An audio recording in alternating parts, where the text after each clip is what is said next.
Masih ingat Sophia? Wanita nyamar jadi laki-laki demi jadi kuli bangunan, begini kabarnya.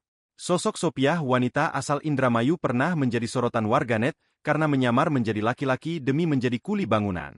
Bukan tanpa alasan, Sophia mengunah penampilannya, semata-mata demi bisa bekerja menjadi kuli bangunan dan memenuhi kebutuhan sehari-harinya. Terbaru, Sophia dapat tawaran menjadi brand ambasador produk kecantikan Sklow.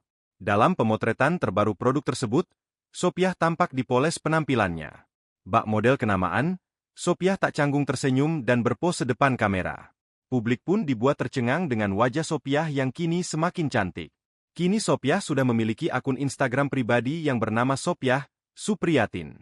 Tak hanya itu, Sophia juga membuka usaha sate di rumahnya. Terlihat pada postingannya, Sophia kerap membuat kuah kacang untuk sate yang dijualnya.